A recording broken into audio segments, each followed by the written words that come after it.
सभी का मंगल हो। नमस्कार। कई बार अच्छे अच्छे घरों में, सक्षम घरों में, धनवान हो, पदवान हो या एक मिडल भी हो, लेकिन घर में कुल मिला के सब व्यवस्था ठीक है, कुल मिला के ठीक है ना। फिर भी ज़बरदस्ती तनाव रखना। अब उनसे पूछो क्या तनाव, अब छोटी मोटी बीमारी है, चल रहा है। या कई बार क्या रहता है, कुछ ऐसी क्रॉनिक डिसीज आती है जो लंबे समय तक चलती रहती है, दवाइयाँ चल रही है। अब उसको लेके यूँ तो है नहीं कि आप कोई शादी ब्याह में नहीं जाओगे, इतने दुखी रहोगे, खाना नहीं खाओगे या कम खाओगे या और हर तरह की हंसी खुशी नहीं करोगे, वो भी चल रहा है। सेवा सबकी हो रही, जिसकी भी होनी है, ठीक है।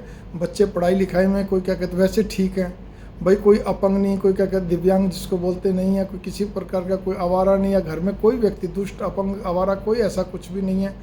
मतलब जो कि निकम्मा निठल्ला, जो कि क्या कहते काम ना करे, खाली दुखी करे, ऐसा भी कुछ नहीं है, ठीक है ना। और चलिए दिव्यांग भी है, लेकिन वो कुल मिला के निठल्ला निकम्मा नहीं है, अच्छा है।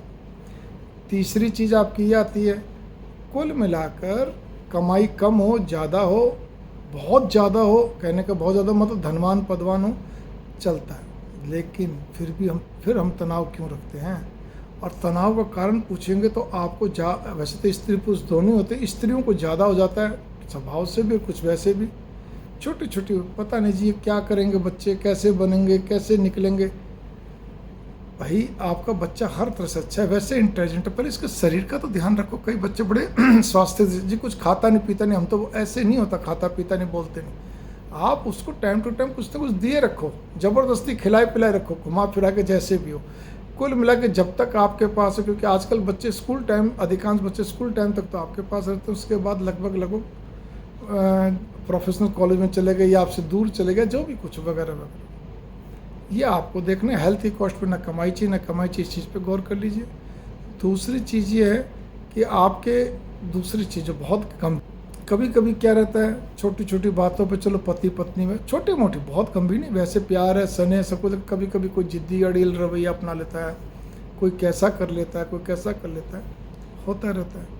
अपनी अपनी सोच है, कोई धीमी गति का होता है, ढुलमुल रवैया, नरम नीति का होता है, ठीक है ना, कोई दिक्कत नहीं। अब स्त्री मान लो फास्ट है, या किसी जगह स्त्री ढुलमुल रवैया की है, पति बहुत फास्ट हुआ, एकदम हर चीज़ प्रॉम्प्ट चाहता है, स्त्री हड़बड़ा जाती है। अब छोटे मोटे चलते रहते, लेकिन उससे कोई ये नहीं कि आपके घर के अंदर कोई दिक्कतें बन गई हैं, कुछ और कुछ हो गया, हंसी खेल सब कुछ चल रहा है। हम लोग आमतौर पे देखते हैं बच्चे ठीक हैं, हंसते खेलते हैं, बढ़िया हैं, कोई दिक्कत नहीं जी, सब बढ़िया जी, भगवान की दया। अरे भाई वो सारी बात ठीक है, तो फिर किसी एक सदस्य को चिंता क्यों? वो स्त्री पुरुष कोई भी हो सकता है। किस चीज़ की चिंता? चिंता दो ही चीज़ों से गिनी जाती है खास तौर पे, जो आमतौर पे जी, बच्चे क्या करेंगे जी, क्या निकलेगा। और बच्चे तो थोड़े दिनों पढ़ लिख के कुछ सालों में तैयार भी हो जाते हैं। फिर जी पति का स्वभाव ऐसा, तो उसका स्वभाव, अरे स्वभाव को क्या करो, कुछ भगवान का नाम भी लो, सारी चीज़ें। या पत्नी का स्वभाव ऐसा, चलो पति की तरफ से, ठीक है ना, बस जी बच्चे ज़रा बड़े बन जाएं। तो मैं सारा कुल मिलाकर, कमाई कम ज़्यादा है या सर्विस करते हैं, कुछ दिक्कतें आ रही हैं छोटी मोटी, इन चीज़ों से क्या कहते हैं, आप ये महसूस कि हमारी ज़िंदगी में पता नहीं क्या हो रहा है, कुछ भी नहीं हो रहा। और जहाँ कुछ भी दिक्कत नहीं, उनकी बात भी करो, जहाँ छोटी मोटी चलती रहती हैं, आखिर गृहस्थ है, जीवन है, आजीविका के साधन है, ठीक है ना। कभी कभी हमारे जो भी कुछ, कोई पैसे अटके, कोई व्यापार के अंदर दिक्कत आ गई, कोई प्रोफेशनल में दिक्कत आ गई, चलता रहता है, कोई दिक्कत नहीं। मुख्य बात यहाँ पर ये है, 2 पॉइंट, ठीक है। 2 पॉइंट से पहले तो मैं एक पॉइंट और बोलूँगा कि आप भगवान का जाप कितना करते हैं। क्योंकि मुझे एक चीज़ समझ में आई हुई है, शास्त्र भी यही बोलते हैं, पूजा पाठ तो मनुष्य ज़्यादातर भय से करता है, अपनी इच्छा पूर्ति, समस्या निवारण के लिए करता है, ठीक है ना। ये सबसे बड़ी चीज़ है। दूसरी चीज़ जो लगातार जपा जप होता है, जिसके लिए मैं बार बार कहता हूँ, अगर आप टॉयलेट करो तब भी ना रुके, रात को नींद खुले तब भी चलता मिले, ऐसा आपको भान होता। आपका एक ही जप, पाठ पूजा आप चाहे कितने कर रहे हो, कितने देवी देवता करो, लेकिन एक ही जप, आप इसमें मेरी वीडियोस देख लीजिए, ऐसा होता हो तो आप ये नोट कर लीजिए, आपका घर, आपका खाना पीना, आपका हर चीज़, आपके शरीर के न्यूट्रॉन, प्रोटॉन, इलेक्ट्रॉन, न्यूट्रॉन सब पॉजिटिव हो जाएंगे। लेकिन आपसे ऐसा नहीं, तो आप करते तो हो, लेकिन ऐसा हो नहीं पाता, क्योंकि आपका अभ्यास नहीं आप बनाते, जबकि 5-6 महीने अभ्यास करना होता है। ओम से लेके गायत्री मंत्र तक, जो मंत्र अच्छा लगे, चाहे आप राम राम करें, ओम नमः शिवाय करें, नारायण नारायण करें, कृष्ण कृष्ण करें, जो कुछ करना। लेकिन अब मैं अंतिम 2 पॉइंट पा रहा हूँ, जिसके लिए आप पूरी वीडियो को सुन रहे हैं। हालांकि इन सब विषयों पर मैंने अलग अलग अच्छे अच्छे लेख लिख रखे हैं, वीडियो बना रखे हैं। अकाट्य कटु सत्य, यथार्थ कटु सत्य। अब 2 पॉइंट, यदि आप इस वीडियो को सुनने के बाद परमात्मा ने आपको अपनी सेवा में बुला लिया तो क्या होगा? कुछ दिन रोएंगे धोएंगे, कुछ महीने तक उदासी बनी रहेगी, फिर अपने धंधे पे लग जाएंगे, पढ़ाई पे लग जाएंगे, सब बड़े होते जाएंगे, ठीक ना, शादी ब्याह हो जाएगा, बस एक आपकी फ़ोटो लग जाएगी, माला लग जाएगी और कुछ नहीं होना। तो किस लिए चिंता करनी? तो फिर तो भगवान का ही नाम अच्छे ढंग से लो ना, उसी को सारी बात बोलो ना। आप जो ही मानते हो, मान लो राम जी को मानते हो, शिव जी को मानते हो, देवी माँ को, तो हे देवी माँ आज मेरी ये समस्या आ गई, बोलिए आप समस्या आ गई, अब आपके ऊपर छोड़ दिया, आपको जो अच्छा लगे करिए। देवी माँ मेरे बच्चे को आपको सुख समृद्ध बनाना है, जो आपको अच्छा लगे इसके लिए अच्छे से अच्छा आप करिए, ताकि स्वस्थ मस्त रहे और अपना धंधे से लगे। एक बार बोल कर छोड़ दिया, जिंदगी भर के लिए छोड़ दिया, ठीक है। इसी प्रकार कोई आपकी इच्छा पूर्ति, मेरी बेटी की शादी जल्द से जल्द अच्छे ढंग से हो जाए, अच्छा परिवार मिले, खुश रहे, सुख समृद्ध रहे, स्वस्थ रहे, मस्त रहे, आपके ऊपर छोड़ दिया। बस बार बार फिर मत बोलो, लेकिन अपने जाप को बढ़ाए चलो, एक्स्ट्रा जाप और कर लो, ठीक है ना। सब कुछ जो पाठ पूजा के अलावा और जाप वहीं बैठ के कर लो, या फिर चलते फिरते तो करना ही हो, पहचान भी बता दी, और एक्स्ट्रा कर लो। लेकिन ये तो आपसे होता नहीं। फिर आप यंत्रवत क्या कहते हैं, अपना काम करती चलती हैं, बस सबको टाइम पे खाना देना, वो करना, पशु भी पालना या नहीं भी पालना, मान लो कोई भी काम, आप खुद गाड़ी चला रही है, बाजार भी जाना है आना, ऑफिस भी जाना है आना, सब कुछ कर रही हैं, लेकिन यंत्रवत तनाव तो यही है ना, मेरे बच्चे, मेरा पति, मेरा परिवार। किस लिए भाई? आप मेहनत भी कर रही हैं, आप उस चीज़ के लिए सारे कार्यक्रम भी कर रही हैं दिल से, लेकिन आपका दिमाग वहीं लगा रहता है। कई स्त्रियों का दिमाग कहते हैं केवल अपनी सर्विस में लगा रहता है, अपने मतलब प्रोफेशन में लगा रहता है, या सर्विस है या नहीं है वो चाहिए, है तो क्या कहते हैं उसके अंदर। कुल मिला कईयों का पीहर में लगा रहता है, जरा भी कोई बात हो हड़बड़ा जाती हैं, विचलित हो जाती हैं। कुल मिलाकर आप अपने आप को तनाव रखने का आपने कुछ अभ्यास बना लिया, जो कि आपके शरीर में मानस में रच बस गया।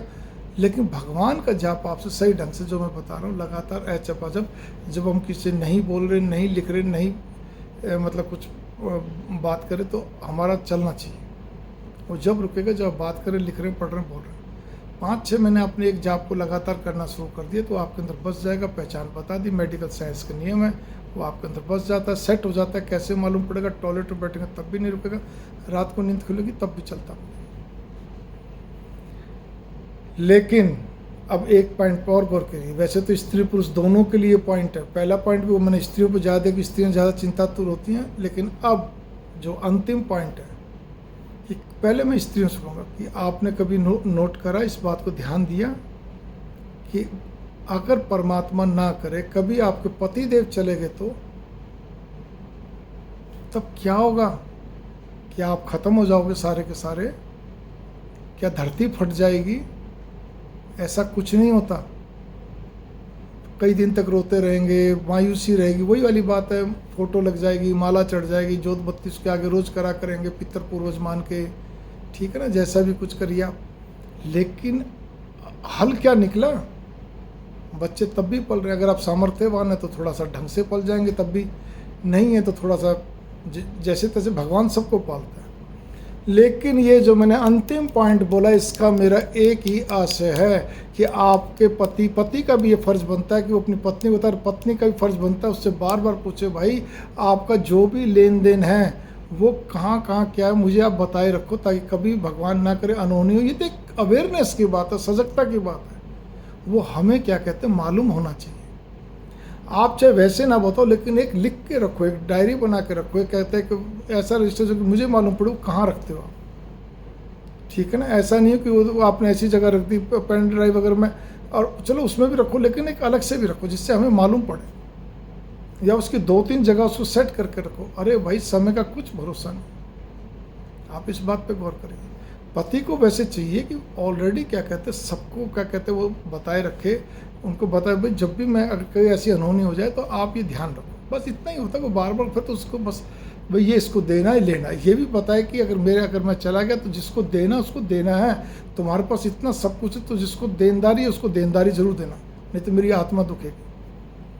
और अगर कम है हिसाब किताब तो भी कोशिश करा के सबके पूर्ति करनी, ये भी एक ईमानदारी है, आपको पुण्य मिलता है। ठीक है ना। कई लोगों के मन में पाप आ जाता है कि जो गया सो गया, तो उसके साथ दुनिया का पैसा भी गया या कुछ भी चीज़। तो ये सारी चीज़ पे आप गौर करके चलिए, तभी तो पार पड़ेगी ना।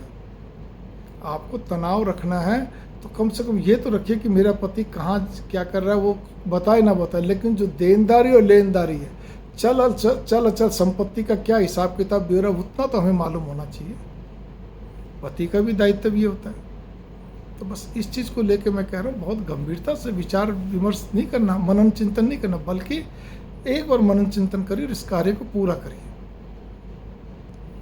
इसी प्रकार पति को एक और भी चीज़ चाहिए कि देखो, अगर मैं चला जाऊं तो पैतृक संपत्ति के लिए मेरे परिवार वालों से लड़ना भिड़ना मत, लड़ना मतलब वाद विवाद पे मत उतरना, छीछा लेदर मत करना, हाथ जोड़ के बोलो जो आपको उचित लगे वो आप दे दीजिए, जब आप देंगे हम स्वीकार कर लेंगे।